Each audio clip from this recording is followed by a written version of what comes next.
আসাদ আসাদুজ্জামান নূর একজন বিশিষ্ট নাট্য অভিনেতা এবং সংস্কৃতি অঙ্গনের একজন জনপ্রিয় মুখ।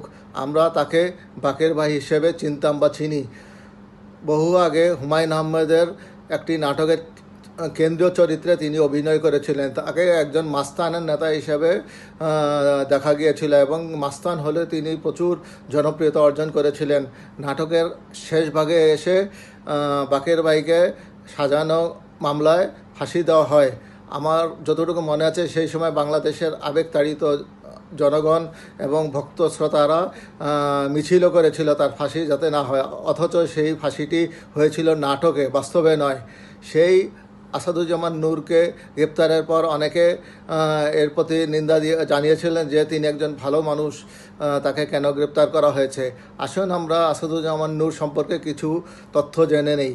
আসাদুজ্জামান নূর 2009 সালের নির্বাচনের পর থেকে 2024 সাল পর্যন্ত টানা 4 মেয়াদে বাংলাদেশ আওয়ামী লীগের লালমনিরহাট আসন থেকে সংসদ সদস্য নির্বাচিত হয়েছিলেন। তিনি প্রথম মেয়াদে সংস্কৃতি প্রতিমন্ত্রী হিসেবে দায়িত্ব নিয়েছিলেন।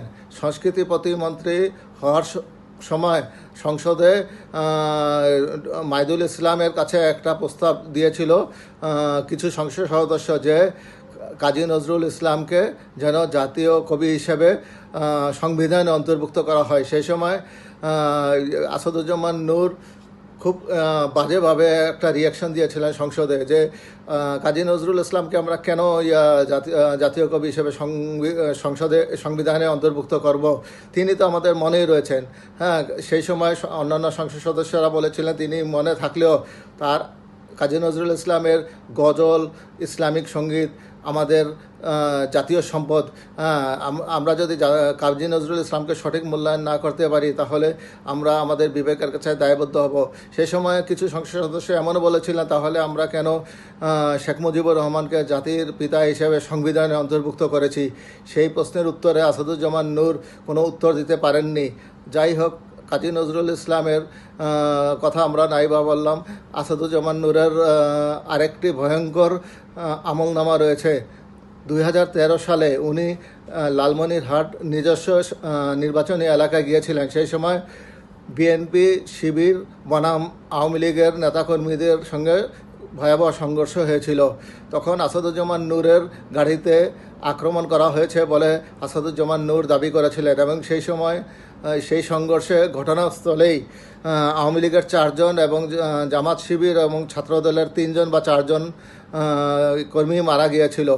এরপরে কিছুদিন পরেই দেখা গেল যে আসাদুজ্জামানের সরাসরি নির্দেশে র্যাব, পুলিশ, ছাত্র শিবির এবং বিএনপির 8-10 জন মাঠ পর্যায়ের কর্মীদেরকে গুম করে নেয় এবং গুম করে দেখা যায় যে সেই সব কর্মীরা এক এক সময় এক এক জায়গায় মৃত অবস্থায় পাওয়া যায়। কাউকে পাওয়া যায় ব্রিজের নিচে, কাউকে পাওয়া যায় নদী নালায় এবং কিছু কিছু কর্মীদেরকে বগুড়ায় বেওয়ারিশ হিসেবে কবর দেওয়া হয়, কারণ তাদের আত্মীয়স্বজনরা জানতোই না যে তাদের ভাইয়েরা বা সন্তানেরা মৃত্যুবরণ করেছে এই ভয়ানক আসাদুজ্জামান নূরের নীল নকশায়। আরেকটি তার কৃতকর্মের খারাপ দিক আছে। তিনি আওয়ামী লীগের শাসন আমলে বিজ্ঞাপন ক্ষেত্রে একজন মাফিয়া সিন্ডিকেটের নেতা হয়েছিলেন। যতটা বিজ্ঞাপন বা অন্যান্য সংস্কৃতি অঙ্গনের কাজ কারবার যাইতো সেটা আসাদুজ্জামান নূরের হাত দিয়েই যেত এবং তিনি এখানে একটা মাফিয়া সিন্ডিকেট করে প্রচুর অর্থ সম্পদ অর্জন করেছেন। উল্লেখ্য যে আসাদুজ্জামান নূরের মেয়ে ব্রিটিশ প্রবাসী একজন খ্রিস্টানের সঙ্গে বিবাহ বন্ধনে আবদ্ধ হন। সেই জন্যই তার আচার আচরণে একজন অমুসলিম আচরণ দেখা গিয়েছিল। তিনি নামাজ ঠিকমতো পড়তেন কিনা সেটা আমরা জানি না, কিন্তু তার কথাবার্তা, আচার আচরণ ছিল মুসলিম বিদ্বেষী। কাজেই আসাদুজ্জামান নূরের আমরা সঠিক ও উপযুক্ত বিচার চাই।